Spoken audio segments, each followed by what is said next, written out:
اعوذ باللہ من الشیطان الرجیم بسم اللہ الرحمن الرحیم۔ سب ویڈیو دیکھنے اور سننے والوں کو السلام علیکم۔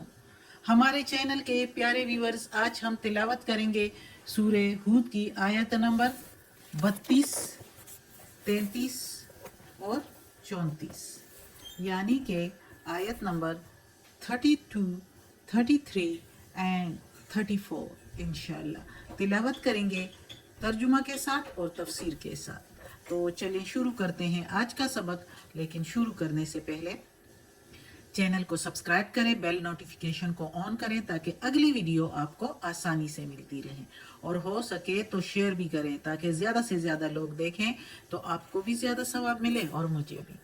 تو چلیں اب شروع کرتے ہیں آج کا سبق۔ اعوذ باللہ من الشیطان الرجیم بسم اللہ الرحمن الرحیم۔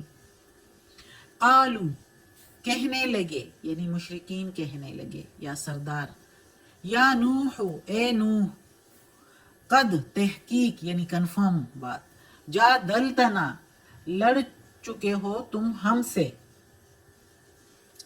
یا جھگڑا کیا تم نے ہم سے، فاکثرت جدالنا اور بہت جھگڑے کیے تم نے ہم سے، فاتنا پس لیا ہم پر، فاتے لیا نا کے میننگ ہم پر، اور جدالنا جھگڑنا، نون الفنا جو ادھر یہ ہے ہم سے، میننگ ہم سے، ادھر بھی نون کے میننگ جو ہے ہم سے، بما ساتھ جو تعیدنا وعدہ کیا تم نے ہم سے، ادھر بھی نا کے میننگ ہم سے، ان کنتا اگر ہو تم من الصادقین صادقوں میں سے، سچوں میں سے، اگر تم سچے ہو تو لے آؤ وہ جو تم ہم سے وعدہ کرتے ہو، جس سے تم ہمیں ڈراتے ہو، یعنی اللہ کا عذاب۔ اب خود مانگ رہے ہیں، ایسے حد سے بڑھ گئے کہ خود پیغمبر سے عذاب اپنے اوپر مانگ رہے، تو پھر حال بھی کیا ہوا آگے پڑھیں گے نا انشاءاللہ۔ تو اللہ ہم سب کو اس طرح کی باتوں سے بچائے اور اس طرح کی گمراہی سے بچائے کہ خود اپنے منہ سے کہتے ہیں کہ لے آؤ وہ عذاب ہمارے اوپر جس کا تو ہم سے وعدہ کرتا ہے۔ یعنی اس آیت میں اب اللہ تعالیٰ کہتا ہے کہ نوح علیہ السلام نے ان کو بہت سمجھایا۔ پچھلے اسباق میں ہم نے پڑھا کہ کس طریقے سے سمجھایا۔ حضرت نوح علیہ السلام جب عذاب آیا، اس طوفان کا عذاب جو آگے ہم انشاءاللہ پڑھیں گے، آئے گا انشاءاللہ، تو تقریباً اس سے پہلے 950 سال تک ان کو جو ہے اپنی قوم کو جو ہے سمجھاتا رہا، ان میں رہے، ان کے درمیان رہے، اور دن رات جو ہے ان کو سمجھاتا رہا، اللہ کے پیغامات دیتا رہا، چھپ کر بھی اور اعلانیہ طور پر بھی ان کو نصیحت کرتے رہے، ہر شک و شبہ جو ان میں تھا ان کا جواب دیتے رہے، تبلیغ کرتے رہے، بحث و مناظرہ کا سلسلہ جاری رکھا، ہر طرح سے ان کو سمجھایا۔ اسی جھگڑوں میں جو ہے، اسی بحث اور مباحثوں میں جو ہے صدیاں گزر گئی، اور وہ لوگ جو ہے وہ نہیں مانے۔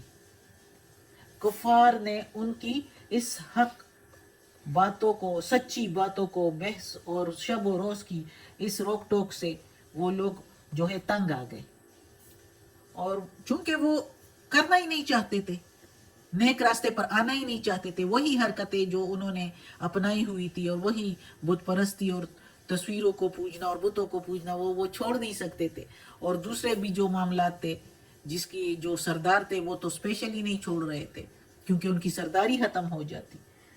تو ان چیزوں سے آخر یہ نوح علیہ السلام کی نصیحت سے آخر تنگ آ کر 950 سال ان کو سمجھایا، لیکن جب نہیں مانے، اور انہوں نے ہی خود ہی عاجز ہو کے اور اپنے پیغمبر نوح علیہ السلام سے کہا کہ اب بند کیجئے، اب یہ آپ اگر سچے ہیں، سب باتوں کو چھوڑ کر اگر آپ سچے ہیں تو لے آؤ یہ عذاب جس کا تو بار بار ہمیں کہہ رہا ہے کہ میں تو ڈرتا ہوں تم پر اس دن، بڑے دن کے عذاب سے ڈرتا ہوں، تم لوگوں پر عذاب آ جائے گا۔ تو انہوں نے کہا لے آؤ اس عذاب کو، ایسے نہ ڈر ہو گئے۔ آخر میں نوح علیہ السلام سمجھا کے، اور اللہ نے ان کو ڈھیل دی تھی کہ یہ سمجھ جائے، لیکن نہیں سمجھ رہے تھے۔ اگلی آیت میں پڑھتے ہیں اب کیا ہوتا ہے۔ قالا کہا نوح علیہ السلام نے، انما بے شک جو یاتیکم لائے گا تم پر بہ اللہ ساتھ اللہ انشاء اگر چاہے گا. یعنی نوح علیہ السلام نے کہا کہ بے شک جو لائے گا اس کو یعنی اس عذاب کو تو اللہ چاہے گا تو لائے گا. وما انتم اور نہیں ہو تم بمعجزین تھکانے والے یعنی اس کو تھکا نہیں سکتے بھاگ کر. وہ ایک ہی دم تم کو پکڑ لے گا, تم اس کو عاجز نہیں کر سکتے. بمعجزین کے لفظی میننگ ہے عاجز کرنا, اور اللہ کو کوئی عاجز نہیں کر سکتا بے شک. اب اس آیت میں نوح علیہ السلام کہتا ہے کہ یہ جس چیز کو اب تم مانگ رہے ہو یعنی عذاب, اللہ کا عذاب, یہ چیز میرے قبضے میں نہیں ہے. اللہ جس وقت اپنی حکمت کے مطابق چاہے گا عذاب نازل کر دے گا. میرا فرض صرف تم لوگوں کو پیغام دینا تھا. باقی عذاب تو ایسی چیز ہے, ایسی ہولناک خوفناک عظیم الشان چیز ہے جس کا لے آنا اور روک دینا دونوں کسی انسان کے بس کی بات نہیں ہے. جب مشیت الہی ہوگی یعنی جب اللہ کی مرضی ہوگی تو تم لوگ کہیں بھی بھاگ کر پھر پناہ نہیں لے سکو گے. ایسا کون ہے جو اللہ کو نعوذ باللہ تھکا کر یا عاجز کر سکے؟ کوئی بھی نہیں ہے اس دنیا میں, اس پورے کائنات میں کوئی ایسا نہیں ہے کہ تم اللہ کو تھکا دو گے, عاجز کر دو گے, نعوذ باللہ. تو یہ نوح علیہ السلام نے ادھر یہ جواب دیا کہ یہ اللہ کے بس کی بات ہے, یہ میرے بس کی بات نہیں ہے. میں پیغمبر ہوں, میں نے پیغام پہنچا دیا. اگلی آیت میں ولا اور نہیں, ینفعکم فائدہ دے گا تم کو, نصحی ان اردت, نصحی نصیحت میری یا خیرخواہی میری, ان اردت ان انصح لکم اگر چاہوں میں. ان کے میننگ اگر اردت چاہوں میں یا ارادہ کروں میں, تو کے میننگ میں آ جاتا ہے ادھر. ان یہ کہ اب ادھر ان کی میننگ یہ کہ انصحا نصیحت کروں, لکم تمہارے لیے, یعنی نہیں فائدہ تم کو میری نصیحت کا یہ کہ اگر چاہوں میں یا ارادہ کروں میں یہ کہ نصیحت کروں تم کو. ان کان اللہ اگر ہے اللہ یرید و چاہتا ان یغویکم گمراہی تمہاری, یہ کہ جب اللہ چاہتا ہے گمراہی تمہاری تو میری نصیحت تمہارے کام نہیں آنی. ہوا ربکم وہی ہے رب تمہارا, وَإِلَيْهِ تُرْجَعُونَ اور اسی کی طرف تم کو لوٹ کر جانا ہے. مزید ان کے جواب میں جب وہ خود عذاب مانگ رہے ہیں تو نوح علیہ السلام ان کو جواب دے رہا ہے کہ یہ لوگ تو اب کفر پر اس قدر اصرار اور اس قدر ضد اور ہٹ درمی میں آ گئے ہیں کہ خود عذاب مانگ رہے ہیں, خود اللہ کی عذاب کے لیے کہہ رہے ہیں کہ آ جائے وہ عذاب جس کا تو ہمیں وعدہ کر رہا ہے. اگر اللہ تمہاری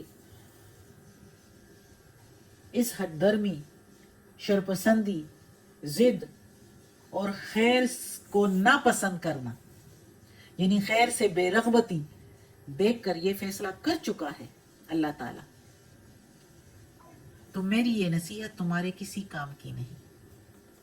نوح علیہ السلام ان کو کہتا ہے کہ تم اتنے حد تک پہنچ گئے ہو, اس حد درمی اور اس ضد تک پہنچ گئے ہو کہ خود عذاب مانگ رہے ہو, اور تم جو حرکتیں کر رہے ہو تو اللہ تمہارے دلوں کا حال جانتا ہے. تو اللہ نے اس حد درمی اور بے رغبتی جو خیر سے ہے, بھلائی سے بے رغبتی کو دیکھ کر, اس کا مطلب ہے اللہ نے فیصلہ کر لیا ہے کہ اب تمہیں جو ہے اللہ اب گمراہی ہی دے گا اور خیر کی توفیق نہیں دے گا, اور تم اس گمراہی میں جو مبتلا ہو گئے ہو اب اللہ اس سے نکالنے کی بھی توفیق نہیں دے گا. میں کتنی بھی کوشش کروں میری نصیحت تمہارے کسی کام کی نہیں, اس لیے کہ اللہ رب تمہارا ہے اور وہ چاہتا ہے اب کہ تم گمراہ ہی رہو, اور اسی کی طرف لوٹ کر جانا ہے. اسی گمراہی میں لوٹ کر جاؤ گے تو پھر تمہارے لیے سزائیں بھی ادھر تیار ہیں. یعنی اسی کی طرف لوٹ کر جاؤ گے, اللہ تعالیٰ ہی کی طرف.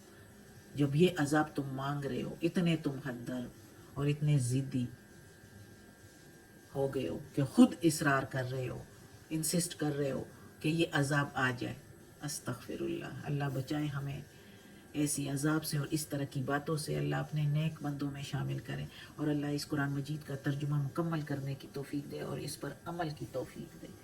صدق اللہ العظیم.